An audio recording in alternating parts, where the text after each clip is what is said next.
आपने कहा ये मौलाना नहीं आरएसएस की चड्डी पहने हुए मुलायम है। Lion lion lion Indian lion ji Asaduddin Owaisi साहब इन आपकी अदालत। वाह, आज जो वीडियो है बड़ी ज़बरदस्त है क्योंकि भाई बहुत ही अच्छा होने वाला है, क्योंकि आपकी अदालत में पहुँचे हैं, इसकी रिक्वेस्ट मिलती है। चलकर देख लेते हैं। पीछे हमने वैसे असदुद्दीन ओवैसी की ठग लाइफ पे रिएक्शन दिया था, वो भी वीडियो आप जाके देख सकते हैं। ये बड़ी इंटरेस्टिंग वीडियो थी। ये वीडियो भी इंटरेस्टिंग होने वाली है। इस वीडियो को पूरा देखना है ताकि मज़ा है। यस, तो देखते हैं भाई क्या किया असदुद्दीन ओवैसी ने और क्या जवाब दिया अदालत में। हुए हुए हुए जिगरा दिल थाम कर बैठी है, अभी पता चलता है कि क्या हुआ है वहाँ पे। तो वीडियो कुछ लंबी होने वाली है, ज़रूर एंड तक देखना। तो अभी तक चैनल को सब्सक्राइब नहीं किया तो सर चैनल को सब्सक्राइब कर लीजिए और घंटी के निशान को दबा दीजिए। जो लोग मुझे नहीं जानते मैं उनको बताना चाहूँगा, मेरा नाम है जाम तारिक जवेद और आप देख रहे हैं मेरा यूट्यूब चैनल तारिक रिएक्ट्स 2.0। तो चलिए वीडियो को शुरू कर लेते हैं बगैर किसी देर के। लेकिन ये सिर्फ ऐसा नहीं है कि आपने नरेंद्र मोदी साहब के बारे में कहा हो, मुलायम सिंह यादव, उनकी भी बहुत सेवा की आपने।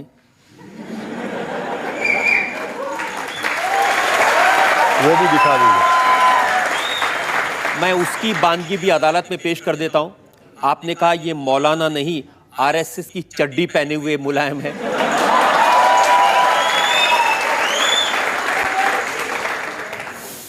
ये मुलायम सिंह ख्वाब देख रहा है, गैर जरूरी अपने आप को मौलाना मुलायम। ये मौलाना नहीं है बल्कि आरएसएस की चड्डी पहना हुआ मुलायम सिंह है।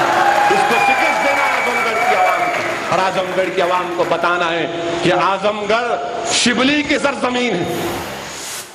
अब मुलायम सिंह यादव तो कहते हैं कि वो जिंदगी भर आरएसएस के खिलाफ लड़ते रहे हैं, वो विश्व हिंदू परिषद के खिलाफ लड़ते रहे हैं। देखिए, समाजवादी पार्टी कब बनी? बाबरी मस्जिद के शहादत के उस मलबे के ऊपर समाजवादी पार्टी बनी, और हमेशा मुलायम सिंह यादव ने यही बात कहते रहे कि मैं मौलाना हूँ, और लोगों ने देख लिया कि ज़्यादा मुझे दूर जाने की ज़रूरत नहीं है। मुजफ्फरनगर में क्या हुआ, और उसके बाद पार्लियामेंट इलेक्शन के बाद 600 से ज़्यादा कम्युनल राइट्स और इंसिडेंट्स हुए। अखिलेश यादव के चीफ मिनिस्टर बनने के बाद कितने वाक़यात हुए।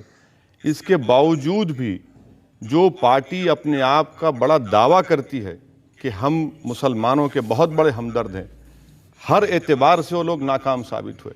रिजर्वेशन का वादा किया गया था 16% देंगे, वो ख़त्म हो गया। बच्चों को छोड़ने की बात की गई थी, वो मजाक बन के रह गया। और फिर मुझे आज तक ये बात समझ में नहीं आई कि विश्व हिंदू परिषद के लीडरों के साथ मुलायम सिंह यादव ने वो जो 84 कोसी यात्रा से पहले कहा कि खैर सगाली मुलाकात है। 2 घंटे की मुलाकात, कोई मुगल आजम पिक्चर देख रहे थे क्या मुलायम सिंह? 2 घंटे की मुलाकात, और उसके बाद आप देखिए सब तूफान मचता गया। तो ये असली चेहरा है मुलायम सिंह का, और इसको बेनिकाब करना मैं समझता हूं कि मेरा फ़र्ज़ है कि लोगों को बताऊं। और आखिरी बात सर, आज़मगढ़ में मुझे 1-1.5 साल से जाने नहीं दिया जाता। मैं पार्लियामेंट में खड़े होकर अपनी बात को बोल सकता हूं, मगर मुलायम सिंह क्योंकि वहां के एमपी हैं, परमिशन देकर हमको कैंसिल कर दिया जाता है।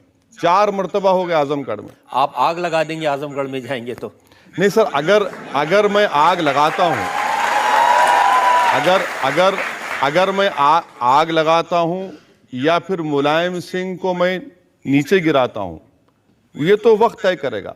अगर मैं जाकर कोई गलती करता हूं, आप मुझ पर फौरन केस बुक करिए। मैं कई मरतबा वहाँ के एसपी से बात किया, मैंने कहा कि अगर मैं गलत बोलूँगा, आप बोलिए कि रुक जाइए, मैं रुक जाऊँगा। मतलब हम इस मैदान में हैं, इस सियासत में हैं, आप हमको जेल को ले जाइए, केस बुक करिए, हम तैयार हैं। लेकिन आप कहते हैं कि दूसरे ऐसी भाषा बोलते हैं उससे आप सीखते हैं। क्या कभी मुलायम सिंह ने इस तरह की भाषा का इस्तेमाल किया? मुलायम सिंह यादव ने, खैर उनको बात ही करना नहीं आता सर, क्या बात करेंगे वो। अब उस पर क्या, मैं उनको ज़्यादा पर्सनल अटैक नहीं करना। क्या नरेंद्र मोदी ने कभी ऐसी भाषा का इस्तेमाल किया? सर, अगर आपके पास रिकॉर्ड होगा, मैं आपको आउटलुक मैगजीन का हवाला दे रहा हूँ। जब 2002 के उस बड़े प्रोग्राम और जेनोसाइड के बाद जब असेंबली के इलेक्शन हुए तो उस वक्त के चीफ मिनिस्टर गुजरात के अपने तकरीरों में क्या क्या नहीं कहा। जेम्स लिंगडो, अहमद भाई पटेल, मियां मुशर्रफ, क्या हम ये कैंप्स चलाएंगे इसलिए कि यहां पर प्रोडक्शन सेंटर हो जाए आपका? सर आप भूल चुके होंगे, मैं तो नहीं भूला। नहीं, मैं बिल्कुल नहीं भूला और मेरे पास पूरा रिकॉर्ड है। और जब वो आपकी अदालत में आए तो हमने उनसे पूछा था और उन्होंने कहा कि मुझे माफी मत दो, अगर मैंने गलती की है तो मुझे फांसी पर लटका दो। उन्होंने कहा 125 करोड़ देशवासी मेरे भाई हैं, चाहे नोच डालो, भेदभाव नहीं करूंगा। लेकिन आप कुत्ता ऐसी भाषा का इस्तेमाल है। सर भेदभाव की आप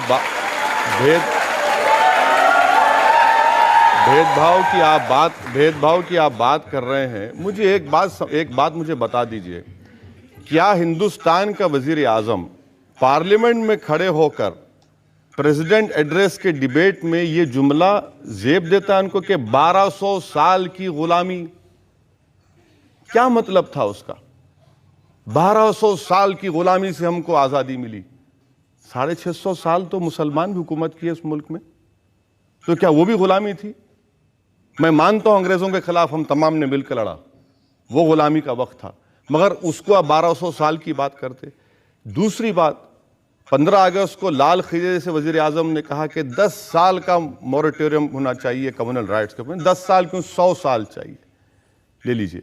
मगर ये कैसे टास्क मास्टर हैं, वो बोलते कुछ हैं और फिर उन्हीं के एमपी योगी कुछ और बोल देते हैं। ये कैसे टास्क मास्टर हैं कि साक्षी महाराज बोलते कि पूरे मदरसे टेररिज्म के सेंटर हैं और फिर वजीर आजम की हुकूमत 200 करोड़ देती है मदरसों को। ये कैसी बात है, मुझे समझाइए आप। कि एक वजीर मनिका गांधी कहती है कि गाय को काटा जा रहा है, कैटल को काटा जा रहा है, फिर ये हुकूमत जो मशीनरी आती है उस जानवर को काटने के लिए, इंपोर्ट ड्यूटी 10 से 6% कर देती है। तो ये जो है ना सर, ये जो आपकी बात बिल्कुल नहीं, ये जो जेकिल एंड हाइड की पर्सनालिटी है, आप मेरी बात से मुत्तफिक नहीं हो सकते, मगर मैं जो आपके सामने हूं वो अंदर भी हूं और बाहर भी हूं। मगर ये बात कि भाई मैं इस दूध का धुलावा हूं, मगर मेरे साथी कर रहे हैं, मुझे मत बोलिए, मैं उसका जिम्मेदार नहीं हूं, ये कैसे हो सकता है? ये हमको बता दीजिए कि आप चीफ मिनिस्टर थे, अभी आपने कहा कि मैं भेदभाव नहीं करता हूं। अक्षरधाम का जजमेंट आया, जिस वक्त बीजेपी रिजल्ट आया, सुप्रीम कोर्ट ने कहा कि इन मुसलमानों को टारगेट बनाया गया और इन्वेस्टिगेशन गलत किया गया और इनको सिर्फ नाम की बुनियाद पर 10 साल 11 साल उनके खराब हो गए। क्या ये भेदभाव नहीं है? मुझे ये बता दीजिए कि क्या ये भेदभाव नहीं है कि आज गुजरात में कोई अगर अपना घर बेचना चाहता है तो हुकूमत से परमिशन लेना पड़ेगा। आज वजीर आजम बोलते हैं मैं गंगा को साफ कर दूंगा, मगर क्या यह बात गलत है सर कि वहां पर जुहापुरा के इलाके में पूरा अहमदाबाद का जो मेडिकल हॉस्पिटल्स का जो गंदगी है, वेस्ट है, वो लाकर वहां पर डंप किया जाता? ये हम बातें करते हैं तो लोगों को पसंद नहीं आता। आपकी सारी बातें ठीक है, नहीं ठीक नहीं है, सही है गलत है, बता दीजिए। आपको सारी बातें कहने का हक है और बहुत सारी बातें लोग गलत करते हैं, कहने का हक है, लेकिन कुत्ता कहना ये मुझे समझ नहीं आता। नहीं सर, आप इस बात को समझ लीजिए कि जिन्होंने हमको ये कहते हैं कि टायर के नीचे कोई कुत्ते का बच्चा आ जाए, वो भी नहीं उसके सर देखिए सर, मेरी अल्फाज को फिर कर मैं ही बोल सकता हूं। वो भी सवाल हमने पूछा था उनसे और मैं बताता हूं उन्होंने क्या जवाब दिया था। हमने उनको पूछा था कि क्या आपने मुसलमानों की तुलना पपी से की, जो शब्द उन्होंने इस्तेमाल किया था।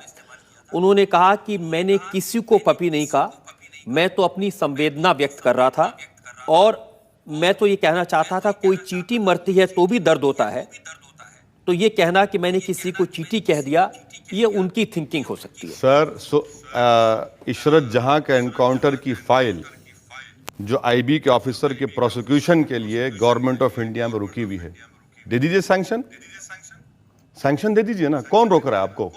कम से कम वो पहुंच जाएगा। आज जो लोग ये कहते हैं कि मैं इंसाफ कर रहा हूं, कि क्या, मुझे एक बात बता दीजिए, क्या ज़किया जाफरी के आंख में डालकर कोई कह सकता है कि हाँ तुमसे इंसाफ होगा? बता दीजिए। सोहराबुद्दीन, लेकिन ये तो सारे मामले अदालतों के सामने है ना। सर ये भी तो अदालत है। यहां पर आपने मुझे कटहरे में लाकर बिठा दिया तो मुझे अपना डिफेंड तो करना पड़ेगा। सोहराबुद्दीन के भाई को, सोहराबुद्दीन का भाई आज इंसाफ के लिए लड़ रहा है। आज जितने लोग एनकाउंटर किए गुजरात में, वो पूरे सर्विस में आ गए। सर क्या ये भेदभाव नहीं है? किसी के भाई को आप पुलिस वाले के ऊपर इल्जाम लगा रहे हैं, वो जेल में रहता है, निकलता है, आप उसको सर्विस में ला लेते हैं। तो क्या मैसेज दे रहे हैं आप?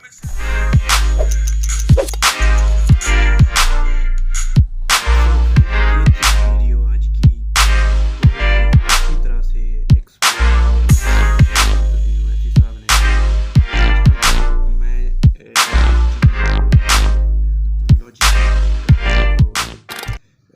आगे पीछे देख कर बात करते हैं, ऐसे हवा में बात बिल्कुल भी नहीं करते, और काफ़ी ज़्यादा रिसर्च करके आते हैं अपने टॉपिक पे, और अच्छी खासी गिरफ्त है। इसलिए इस जैसे जो बंदे होते हैं मेहनती होते हैं, और इनको भी वोट देने चाहिए, और इसी तरह के लीडर्स जो है ना वो होने चाहिए जो ईमानदार हों और अपने मुल्क के लिए, कंट्री के लिए काम करें और तरक्की करने में अहम किरदार अदा करते हैं जैसे लीडर।